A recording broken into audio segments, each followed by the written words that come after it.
बिस्मिल्लाहिर्रहमानिर्रहीम अस्सलाम वालेकुम everyone. I hope you all are fine. Students, आज का जो हमारा टॉपिक है वो है सेलुलर स्ट्रक्चर्स एंड फंक्शन। ठीक है, जिसमें हम सेल वॉल के बारे में पढ़ेंगे। ये हमारा क्लास 9th का बायोलॉजी का चैप्टर नंबर 4 है, जो कि सेल्स एंड टिश्यू है। ठीक है, अगर हम बात करें कि इससे पहले हमने क्या किया था, तो इससे पहले हमने इस चैप्टर के स्टार्ट में हमने देखा था माइक्रोस्कोपी के बारे में। ठीक है, इमर्जेंस ऑफ सेल थ्योरी पढ़ा था। ठीक है, जिसमें हमने पहले लाइट माइक्रोस्कोप पढ़ा था, देन हमने इलेक्ट्रॉन माइक्रोस्कोप पढ़ा था, देन हमने फार्मूलेशन ऑफ सेल थ्योरी पढ़ा था। ठीक है, जिसमें हमने डिफरेंट साइंटिस्ट का रोल देखा था। ठीक है, किस तरह से उन्होंने अपनी स्टेटमेंट दी थी। देन हमारे पास एक सेल थ्योरी जो थी ओरिजिनेट हुई थी। अगर हम सेल थ्योरी के हमारे पास 3 पॉइंट्स जो थे वो बने थे। ठीक है, अगर हम इसको रिकॉल करें कि वो कौन से 3 पॉइंट्स थे, तो वो क्या था? All organisms are composed of one और मोर सेल। ठीक है, हमने ये देखा था कि जितने भी ऑर्गेनिजम्स हैं, आइदर दे आर प्लांट्स हैं या फिर वो एनिमल्स हैं, वो सब किससे मिलके बनते हैं? सेल से मिलके बनते हैं। ये हमारा पहला पॉइंट था। सेकंड जो हमारे सेल थ्योरी का पॉइंट था वो क्या था? Cells are smallest living things. ठीक है, हम क्या कहते हैं कि सेल्स हमारे स्मॉलेस्ट लिविंग थिंग्स है, और ये हमारे पास बेसिक ऑर्गेनाइजेशन है तमाम ऑर्गेनिज्म का। ठीक है, यानी तमाम ऑर्गेनिज्म का जो बेसिक यूनिट है, cells of unit of organisation का क्या मतलब है कि एक ऑर्गेनिज्म जो है, अगर हम बात करें, तो अगर हम उसको ब्रेक करते तो सबसे पहले हम कहते हैं कि एक ऑर्गेनिज्म का जो बॉडी है वो सेल से बनता है। ठीक है, देन सेल्स के कॉम्बिनेशन से हमारे पास टिश्यूज बनते हैं, फिर एक ऑर्गन बनता है, देन ऑर्गन सिस्टम डेवलप होता है। ठीक है, इस तरह से एक जो इंडिविजुअल है वो फॉर्म होता है। तो हम इसको कहते हैं ये सेल जो है वो स्मॉलेस्ट लिविंग थिंग्स है, यानी हम इससे ये इनडिविजिबल, हम इसको दोबारा से तकसीम नहीं कर सकते। ठीक है, और जो थर्ड पॉइंट था वो ये था कि cells arise only by division in previously existing cell. ठीक है, जितने भी सेल्स है उन सेल से जो नया सेल बनता है वो कैसे बनता है? जो पिछला सेल होता है उसकी डिवीजन से। ठीक है, यानी एक सेल की ब्रेक डाउन होती है, उसकी डिवीजन होती है, देन हमारे पास अगला सेल बनता है। Cells arise by the division in previously existing cells. तो ये तो था हमारे पास सेल के बारे में, सेल थ्योरी ओरिजिनेट हुई थी। अगर हम देखें कि हमारे पास एक्चुअली सेल होता क्या, व्हाट एक्चुअली सेल इज, तो हम इसकी डेफिनेशन क्या कहते हैं कि हमारे पास बेसिक यूनिट ऑफ लाइफ है, या हम इसको ऐसे भी कह सकते हैं कि हमारे पास बिल्डिंग ब्लॉक है लिविंग ऑर्गेनिज्म का। अब बिल्डिंग ब्लॉक से क्या मतलब है कि जो भी बुनियादी चीज, ठीक है, जैसे एक चीज का बेस है, एक अगर बिल्डिंग हम बनाए तो उसका बिल्डिंग ब्लॉक क्या होता है? हमारे पास एक ईंट होती है। ठीक है, ईंट होगी तो हमारे पास एक बिल्डिंग डेवलप हो जाती है, बन जाती है। ठीक है, इसी तरह लिविंग ऑर्गेनिजम्स के बिल्डिंग ब्लॉक क्या होते हैं? सेल होता है, यानी एक सेल होगा, सेल डिफरेंट सेल्स बनेंगे, फिर सेल्स के टिश्यूज बन जाते हैं, टिश्यू से देन एक ऑर्गन बन जाते हैं, इस तरह। लेकिन स्टार्ट कहाँ से होता है? हमारे पास इनिशिएशन हमेशा सेल से होती है। एक ऑर्गेनिज्म का सेल जो है वो एक बिल्डिंग ब्लॉक होता है, चाहे लिविंग ऑर्गेनिज्म, चाहे वो एनिमल है, चाहे वो प्लांट है, चाहे वो कोई माइक्रो ऑर्गेनिज्म है। ठीक है, इसको हम ये भी कहते हैं कि हमारे पास लाइफ क्या होती है? Life is a combination of living और नॉन लिविंग थिंग्स। ठीक है, तो हम कहते हैं कि इसका बेसिक यूनिट है कौन? सेल। और ये हमारे पास क्या होता है? मिन्यूट इन साइज, यानी इसका साइज जो होता है बहुत छोटा होता है। ठीक है, बहुत स्मॉल इन साइज होता है। नॉर्मली हम इसको किससे देखते हैं? इलेक्ट्रॉन माइक्रोस्कोप से, या फिर हमारे पास लाइट माइक्रोस्कोप होते हैं। ये अब ये जो सेल है वो किससे मिलके बनता है? Made up of assemblage of organelles. अब ठीक है ना, अब सेल है, हमने देखा कि सेल एक बहुत बेसिक यूनिट है, सेल एक बिल्डिंग ब्लॉक है, लेकिन सेल भी तो किसी न किसी चीज से मिलके बनता है ना। ये एक्चुअली सेल क्या होता है? सेल के अंदर भी अगर हम इसको माइक्रोस्कोपिक लेवल पे स्टडी करें तो ये किससे मिलता है? असेंबलेज का मतलब कि जमा होना, मिलकर बनना, इकट्ठे होते हैं, ऑर्गेनेलिस होती हैं, और क्या होती है? स्ट्रक्चर्स होती हैं। तो हम क्या कहते हैं कि एक सेल जो है वो किससे मिलके बनता है? ऑर्गेनेली से मिलके बनता है, और द अदर थिंग क्या है? हमारे पास स्ट्रक्चर्स होती हैं। अब ये ऑर्गेनेलीज क्या होती हैं, स्ट्रक्चर्स क्या होते हैं, यही हमारा आज का बेसिक जो है वो टॉपिक है। ठीक है, सेलुलर स्ट्रक्चर, यानी सेल के स्ट्रक्चर्स, और कौन सी स्ट्रक्चर्स है और उन स्ट्रक्चर्स का क्या फंक्शन है, यही हमारा आज का मेन टॉपिक है। अगर हम स्ट्रक्चर्स की बात करें कि सेल की कौन-कौन सी स्ट्रक्चर होती है, तो इसकी हमारे पास 3 बेसिक स्ट्रक्चर मतलब इस मिलके बनती है। सेल वॉल होती है, सेल मेम्ब्रेन होती है, साइटोप्लाज्म होता है, एंड देन साइटोस्केलेटन होता है। ठीक है, इसी तरह अगर हम ऑर्गेनेलिज की बात करें तो कौन-कौन सी ऑर्गेनेलिज होती है, तो ये हमारे पास डिफरेंट ऑर्गेनेलिज है, जिसमें न्यूक्लियस है, राइबोसोम्स है, माइटोकॉन्ड्रिया है, प्लास्टिड्स है, एंडोप्लाज्मिक रेटिकुलम है, गोल्गी अपरेटस सेल, लाइसोसोम्स है, एंड सेंट्रियोल्स है, और हमारे पास वैक्यूल्स है। ठीक है, ये हमारे पास सारी ऑर्गेनेलिज हैं। यानी ये स्ट्रक्चर, ये जो 4 स्ट्रक्चर जिसमें सेल वॉल आती है, सेल मेम्ब्रेन है, साइटोप्लाज्म है, साइटोस्केलेटन है, ये डिफरेंट ऑर्गेनेलिज के जो नेम है, इन सब के कॉम्बिनेशन से हमारे पास क्या बनता है? एक सेल बनता है। ठीक है, अब ये सारी स्ट्रक्चर्स, इनको हम क्या कहते हैं कि सेल के स्ट्रक्चर्स और ऑर्गेनेलिज हैं।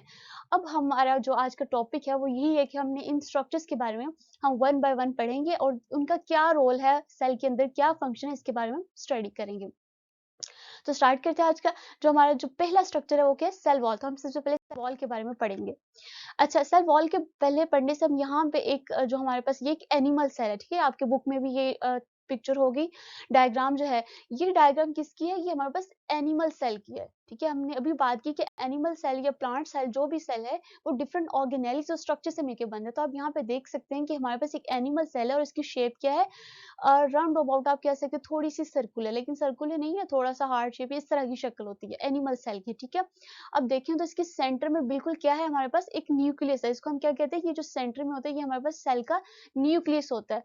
और ये जो साइड पे होती है हमारे पास, ये किसको हम क्या बोलते हैं? ये हमारे पास सेल मेम्ब्रेन होती है, एक सेल की, ठीक है? और इसके अंदर जितना भी आपको पर्पलिश सा फ्लूइड नज़र आ रहा है, इसको हम क्या कहते हैं? ये साइटोप्लाज्म होता है। और साइटोप्लाज्म के अंदर डिफरेंट ऑर्गेनेलीज़ होती है, जैसे ये हमारे पास एक ऑर्गेनेली है, ये एक ऑर्गेनेली है, ये एक ऑर्गेनेली, ये जो छोटा-सा आपको नज़र आ रहा है, ये क्या होता है? वैक्यूल होता है। और ये जो हमारे पास एक रेड कलर में ये माइटोकॉन्ड्रिया है, ये भी माइटोकॉन्ड्रिया, ये भी हमारे पास एक माइटोकॉन्ड्रिया।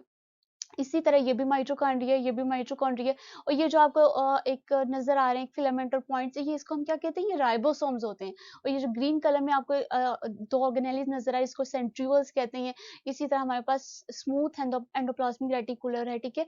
इसी तरह रफ एंडोप्लाज्मिक रेटिकुलम भी होती है, गोल्गी apparatus, ये हमारे पास डिफरेंट ऑर्गेनेलीज़ हैं, ठीक है? बेसिकली ये स्ट्रक्चर्स एंड ऑर्गेनेलीज़ के कॉम्बिनेशन से हमारे पास क्या बना है? एनिमल सेल है। इसी तरह अगर हम बात करें, ये हमारे पास एक प्लांट सेल का स्ट्रक्चर है। इसको अगर हम देखा जाए तो हमारे पास क्या है, ये थोड़ा-सा सर्कुलर या रेक्टेंगुलर शेप में होता है, ठीक है? यही इन दोनों में थोड़ा डिफरेंस है। और ये हमारे पास एक प्लांट का सेल है। अच्छा, दोनों में जो बेसिक डिफरेंस है ना, बेसिक तो नहीं कह सकती, मतलब एक जो इम्पोर्टेंट पॉइंट है आपको बताने वाला, वो ये है कि हमारे पास जो एनिमल सेल होता है ना, एनिमल सेल के सराउंडिंग में एक स्ट्रक्चर एब्सेंट होता है और वो है सेल वॉल का, ठीक है? यहाँ पे आपको सिर्फ सेल मेम्ब्रेन नज़र आएगी, या प्लाज्मा मेम्ब्रेन भी हम उसको कहते हैं। लेकिन जो हमारे पास प्लांट सेल है, प्लांट सेल की सराउंडिंग में एंड जो सबसे आउटर मोस्ट पार्ट होता है, वो होता है सेल वॉल का, ठीक है? यानी सेल वॉल सबसे आउटर मोस्ट, ये जो बारीक सी एक बाउंड्री सी इसकी बिल्कुल ही सराउंडिंग में पहला ऑर्गन जो होता है, इसकी एक आउटर लेयर्स की फॉर्म में होती है, ठीक है? उसको हम बोलते हैं सेल वॉल। सेल वॉल के अंदर हमारे पास सेल मेम्ब्रेन होती है, देन हमारे पास साइटोप्लाज्म होता है। एक और डिफरेंस इन दोनों में क्या होता है कि हमारे पास जो एनिमल सेल होता है, एनिमल सेल के सेंटर में हमेशा न्यूक्लियस होता है, ठीक है? लेकिन प्लांट सेल के जो सेंटर है, इसमें क्या होता है? वैक्यूल, ये आपको नज़र आ रहा है, क्या लिखा है? वैक्यूल होता है। इसका जो न्यूक्लियस होता है, वो एक साइड पे होता है, ठीक है? ये जो आपको थोड़ा-सा नज़र आ रही है, हमारे पास क्या है? ये न्यूक्लियस है, ठीक है? लेकिन इसके केस में हमारे पास जो न्यूक्लियस है, वो बड़ा न्यूक्लियस है, वो सेंटर है। इसका वैक्यूल जो है, वो साइड पे है। लेकिन प्लांट सेल में जो वैक्यूल सेंटर में है और न्यूक्लियस जो है वो सराउंडिंग में। बाकी ये जो आपको थोड़ा-सा ब्लूइश सा एक फ्लूइड नज़र आ रहा है, इसको हम क्या बोलेंगे? It's called cytoplasm. And similarly जो स्ट्रक्चर्स जिसमें different organelles, mitochondria, ribosomes present है, वो आप पढ़ सकते हैं, ठीक है? लाइसोसोम, गोल्गी apparatus, राइबोसोम और रफ एंडोप्लाज्मिक रेटिकुलम, ठीक है? E for endoplasmic reticulum. Mitochondria, chloroplast है, ठीक है? इसकी शेप में। और एक डिफरेंस हमने जो देखा वो ये है कि इसमें एनिमल सेल में जो है वो सेल वॉल जो है वो एब्सेंट होती है, while in case of plant cell, cell wall is present, ठीक है? और हमारे पास वैक्यूल और न्यूक्लियस की पोजीशन और साइज में भी फर्क होता है, ठीक है? This is the basic difference between, basic तो नहीं, ऑलमोस्ट ये एक मेजर डिफरेंस है, ठीक है? एनिमल और प्लांट सेल में आपको मालूम होना चाहिए। ओके, इसके बाद हमारा जो टॉपिक है वो था सेल वॉल का। सेल वॉल को हम क्या कहते हैं कि हमारे पास एक आउटर मोस्ट लेयर है, किसकी? सेल की। हम कहते हैं कि हमारे पास जो सेल होता है, अगर हम यहाँ पे देखें, ये मैंने बहुत छोटा सा एक रफ सा आइडिया लिया आपको समझाने के लिए। एक हमारे पास एक क्या है? ये एक सेल है, ठीक है? एक सेल है, तो सेल का जो बिल्कुल आउटर मोस्ट बाउंड्री होगी, इसकी जो एक क्या कहते हैं, इसकी जो हद कह लेंगे, इसकी आउटर मोस्ट जो इसकी लिमिट होती है, जहाँ पे सेल एंड होता है, वो क्या होता है? इसका सेल वॉल होता है, ठीक है? सेल वॉल के अंदर एक और मजीद लेयर होती है, जिसको हम क्या कहते हैं? सेल मेम्ब्रेन कहते हैं, या फिर उसको प्लाज्मा मेम्ब्रेन भी उसका नाम है, ठीक है? एक ही नाम है। और सेंटर में इसके बिल्कुल न्यूक्लियस होगा, ये जो बिल्कुल आपको व्हाइट या जिस भी कलर में है, ये जो पार्ट होगा, ये हमारे पास साइटोप्लाज्म का पार्ट होता है। लेकिन हम सेल वॉल की बात करें तो हम क्या कहते हैं कि हमारे पास आउटर मोस्ट लेयर, यानी सेल के बिल्कुल बाहर मौजूद होती है।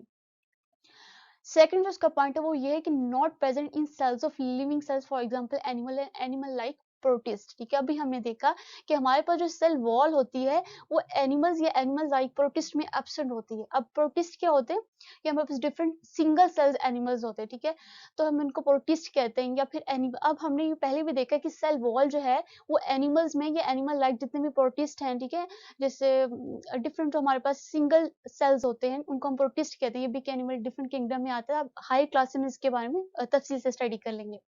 तो हम कहते हैं कि सेल वॉल जो होती है वो एनिमल्स में एब्सेंट होती है।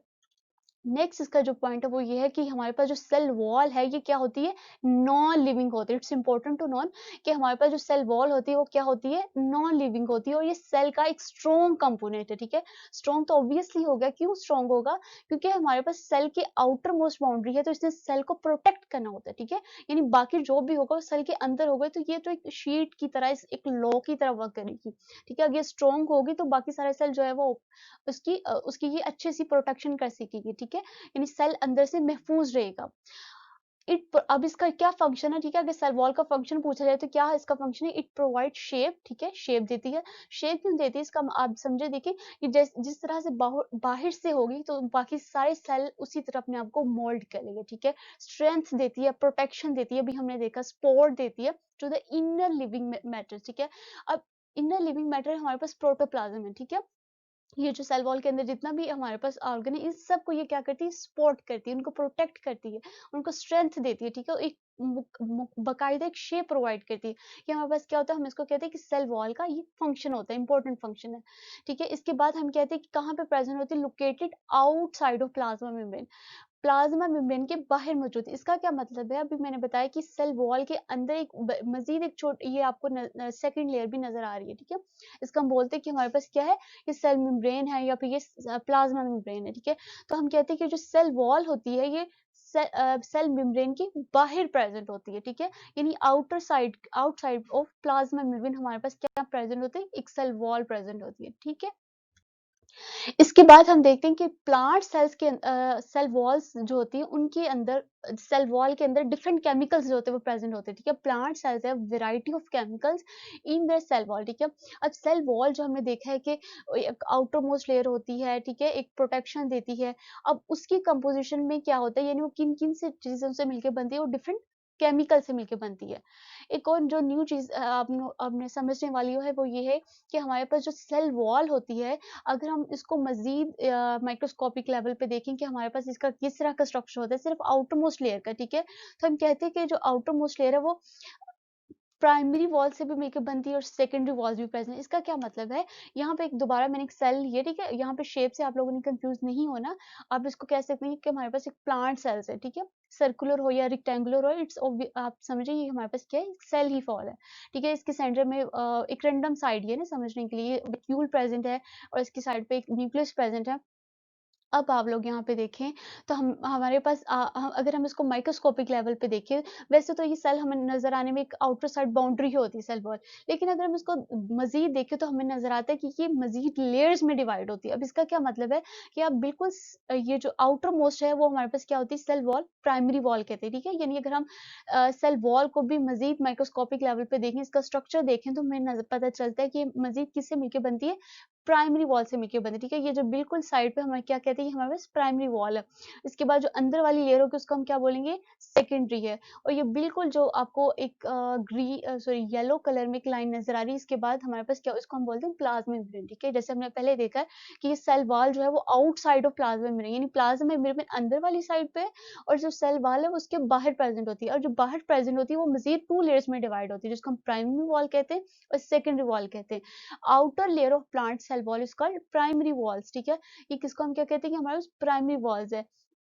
And cellulose is most common chemical in it, ठीक है। यानी प्राइमरी वॉल जब किससे मिलकर बनती है, सेलुलोज से मिलकर बनती है, ठीक है। यानी ये प्राइमरी वॉल के अगर कंपोजिशन की बात की जाए तो किससे मिलकर बनती है, ये हमारे पास सेलुलोज से मिलकर बनती है। और इसके बाद जो अंदर वाली लेयर होती है उसको हम बोलते हैं सेकेंडरी लेयर। अब क्या होता है, सेकेंडरी लेयर तमाम केसेस में नहीं होते, लेकिन in some cases secondary wall भी प्रेजेंट होती है। Some plant cells for example xylem cells also have secondary walls, ठीक है। हम क्या कहते हैं कि प्लांट सेल्स जैसे जाइलम सेल्स हैं, ठीक है। जाइलम सेल्स क्या होते हैं, जो प्लांट के अंदर हमारे पास डिफरेंट फूड और वाटर की जो ट्रांसपोर्टेशन यानी एरियल पार्ट में से इसकी जो ट्रांसपोर्टेशन का वर्क करते हैं उनको हम क्या कहते हैं, वाटर या मिनरल्स की ट्रांसपोर्टेशन को, तो हम उनको कहते हैं ये जाइलम सेल्स हैं। अच्छा, तो जाइलम सेल्स की अगर हम बात करें, प्लांट के अंदर जो जाइलम सेल्स होती है उनकी केस में सेकेंडरी वॉल्स भी प्रेजेंट होती है। और वो सेकेंडरी वॉल कहाँ होती है, on the inner side of primary wall, ठीक है। यानी ये प्राइमरी वॉल बिल्कुल आउटर मोस्ट है। अगर इसके बाद ये जो लाइट ग्रीन है हमारे पास प्राइमरी वॉल है, इसके बाद अगर डार्क ग्रीन की बात की जाए, ठीक है, ये जो डार्क ग्रीन आपको बिल्कुल चारों तरफ नजर आ रही है सेल के, तो ये हमारे पास क्या है, ये हमारे पास सेकेंडरी वॉल है। और सेकेंडरी वॉल के अंदर ये जो आपको येलो कलर में एक आउटर मोस्ट लेयर नजर आ रही है, ये हमारे पास प्लाज्मा मेम्ब्रेन है, ठीक है। प्लाज्मा मेम्ब्रेन से बाहर हमारे पास सेल वॉल होती है और सेल वॉल को भी टू लेयर्स में डिवाइड किया, ठीक है। आउटर मोस्ट प्राइमरी और प्राइमरी के अंदर सेकेंडरी है। तो हम कहते हैं सेकेंडरी वॉल भी inner side of primary wall के प्रेजेंट होती है। अगर सेकेंडरी वॉल की बात की जाए तो हमारे पास ये थिकर होती है, यानी थोड़ी सी मोटी होती है, ठीक है। इसका स्ट्रक्चर थोड़ा सा एक थिक फॉर्म में होती है और ये किससे मिलकर बनती है, लेग्निन से और अदर केमिकल से, ठीक है। अब ये बात इंपॉर्टेंट है और ज़हन में रखने वाली है कि जो हमारे पास प्राइमरी वॉल होती है वो सेलुलोज से मिलकर बनती है और जो सेकेंडरी वॉल है वो हमारे पास लेग्निन से या फिर डिफरेंट अदर केमिकल से मिलकर बनती है, ठीक है। ये हमारे पास नाम है, आपने एज इट इज इसको याद करना है। हमारे पास लेग्निन से सेकेंडरी वॉल बनती है और प्राइमरी जो है वो सेलुलोज से मिलकर बनती है, ठीक है। ये सेल टू सेल वेरी करता है, कुछ सेल के अंदर प्राइमरी या सेकेंडरी प्रेजेंट होती है, कुछ में नहीं होती सेकेंडरी वॉल, और कुछ सेल्स ऐसे होते हैं उनमें एक मजीद लेयर भी होती है, मिडल लैमेला हम उनको कहते हैं, ठीक है। यानी कुछ सेल्स ऐसे होते हैं जिनमें सेल वॉल 3 लेयर्स में डिवाइड होती है, प्राइमरी, सेकेंडरी और मिडल लेयर में, ठीक है। लेकिन आपकी बुक में यही बात बताई गई है कि हमारे पास सेल वॉल जो है वो प्राइमरी और सेकेंडरी वॉल में कंसिस्ट होती है, सेकेंडरी कंसिस्ट होती है। इसके बाद एक और इम्पोर्टेंट टर्म है याद रखने वाली, वो है प्लाज्मोडेस्माटा। इसका क्या मतलब है प्लाज्मोडेस्माटा का, कि हमारे पास there are pores in the cell wall of adjacent cells, ठीक है। इसका क्या मतलब है कि अगर हम बात करें, मैं यहाँ पे एक छोटा सा ड्रा करूँ, जैसे हमने अभी देखा कि सेल हमारे पास एक सर्कुलर फॉर्म में होते हैं, ठीक है। ये एक सेल है हमारे पास और बिल्कुल इसके साथ क्योंकि हम देख रहे हैं कि हमारा बॉडी जो होता है, हमारा कोई भी एनिमल की बात करें या प्लांट की बात करें, वो डिफरेंट सेल्स से ही मिलकर बनता है, ठीक है। सेल टू सेल बिल्कुल एक दूसरे के क्लोज होते हैं। उन्होंने कहा देयर आर पोर्स, हमारे पास क्या होता है, हमारे पास पोर्स होते हैं, डिफरेंट पोर्स होते हैं of the adjacent cell. Adjacent का मतलब होता है बिल्कुल साथ। अब क्या होता है कि हमारे पास एक सेल है, उसकी बिल्कुल हमारे पास एक सेल वॉल होती है, ठीक है। आउटर मोस्ट बाउंड्री हमने अभी देखा। अब इनमें क्या होता है, इसकी सेल वॉल में छोटे छोटे पोर्स होते हैं, ठीक है। ठीक है, इस तरह हर सेल के आउटर मोस्ट बाउंड्री में पोर्स है। इसी तरह ये जो सेल है इसकी भी जो सेल वॉल होगी, यहाँ पे भी डिफरेंट पोर्स बने होंगे, ठीक है। ये जो मैं ब्लूइश कलर में ड्रॉ करने की कोशिश कर रही हूँ, ठीक है। ये हमारे पास क्या है, ये हमारे पास डिफरेंट पोर्स से मिलकर बनती है। अब क्या होता है कि हमने अभी देखा था इसके सेंटर में, तो हमारे पास यहाँ पे क्या प्रेजेंट होता है, न्यूक्लियस प्रेजेंट होता है, ठीक है। इसके भी न्यूक्लियस होगा, यहाँ पे भी न्यूक्लियस होगा। लेकिन ये जो इसके इर्द गिर्द जितना भी एक फ्लूइड सा, एक वाटरी सा, एक मटेरियल या जो भी प्रेजेंट होता है, ये हमारे पास साइटोप्लाज्म होता है। अब इन पोर्स का क्या काम है, ये जो साइटोप्लाज्म है, ये जो, ठीक है, ये इन पोर्स के थ्रू, ठीक है, एक पोर से दूसरे सेल के पोर में इंटर होगा और हमारे पास यहाँ ऐसे इनका जो है वो ट्रांसपोर्टेशन, यानी एक सेल का जो साइटोप्लाज्म है वो उसके सेल वॉल के अंदर जो पोर्स प्रेजेंट होते हैं उन पोर्स में से बाहर आता है, ठीक है। बाहर आता भी और जाता भी है। देयर आर पोर्स, हमारे पास पोर्स होते हैं in the cell walls of adjacent cell, ठीक है। साथ साथ जितने भी सेल्स एडजेसेंट सेल है जो एक दूसरे के साथ मिले होते हैं, ठीक है। एडजेसेंट सेल्स की सेल वॉल में पोर्स प्रेजेंट होते हैं through which there cytoplasm is connected, ठीक है, जिनके थ्रू उनका साइटोप्लाज्म आपस में कनेक्ट होता है, ठीक है। यानी वो आ भी सकते हैं और जा भी सकते हैं। These pores are called plasmodesmata. तो हम इन पोर्स को क्या नाम देते हैं, ये जो छोटे छोटे पोर्स होते हैं हम इनको नाम देते हैं, ये हमारे पास क्या है, प्लाज्मोडेस्माटा, ठीक है। ये हमारे पास एक टर्मिनोलॉजी आ गई, प्लाज्मोडेस्माटा की एक डेफिनेशन होगी। इसके बाद हम बात करें तो हमारे पास जितने भी फंजाई या डिफरेंट प्रोटिस्ट होते हैं उनकी सेल वॉल की बात की जाए, although they are do not contain cellulose, ठीक है। अच्छा, अभी हमने देखा था कि हमारे पास जो सेल वॉल होती है वो डिफरेंट मिल के बनती है, किससे, सेलुलोज से हमने देखा था लेग्निन से मिलकर बनती है। लेकिन वो बता रहे हैं कि फंजाई क्या होता है हमारे पास, जैसे मशरूम्स हैं, जैसे यीस्ट हैं, जैसे, ठीक है, माइक्रोइजा, ये सारे फंजाई होते हैं और प्रोटिस्ट भी, ठीक है। ये अब हायर क्लासेस में इनके बारे में डिटेल से स्टडी करेंगे, बल्कि आई थिंक नेक्स्ट चैप्टर में भी हम इनके बारे में पढ़ेंगे। अच्छा, इनके केस में हमारे पास जो सेल वॉल होती है वो किससे मिलकर बनती है, वो सेलुलोज से मिलकर नहीं बनती, बल्कि एक इंपॉर्टेंट केमिकल ये हमारे पास क्या है, लेग्निन है। ये किससे मिलकर बनती है, हमारे पास लेग्निन से मिलकर बनती है। हमको कहते हैं कि किससे बनती है, ये इंपॉर्टेंट पॉइंट टू नोटेड है कि जो हमारे पास फंजाई है, फंजाई जो है वो किससे मिलकर बनती है, वो हमारे पास लेग्निन से मिलकर बनती है। ठीक है, फंजाई की जो सेल वॉल है उसके अंदर क्या मटेरियल प्रेजेंट होता है, काइटन से मिलकर बनती है। ठीक है, और अगर हम बात करें chitin is present in the cell wall of fungi, ठीक है, हम वही बात है कि काइटन कहाँ प्रेजेंट होता है, सेल वॉल में प्रेजेंट होता है, फंजाई की सेल वॉल में प्रेजेंट होता है। और प्रोकैरियोट्स की बात करें, प्रोकैरियोट्स का क्या मतलब है कि ऐसे ऑर्गेनिज्म जिनके जो सेल होता है, ठीक है, जैसे अभी हम ये सेल के बारे में पढ़ रहे हैं, उनका ट्रू सेल नहीं होता, बल्कि ठीक है, उनके अंदर न्यूक्लियस सही से प्रेजेंट नहीं होता। अभी हम इनके बारे में भी अगले कुछ लेक्चर्स में इसके बारे में पढ़ेंगे, प्रोकैरियोट्स के बारे में। तो अभी इसके लिए हम ये जान लेते हैं कि प्रोकैरियोट्स के अंदर जो है वो सेल जो होता है वो सही से प्रेजेंट नहीं होता, उनके अंदर न्यूक्लियस एग्जैक्ट नहीं होता।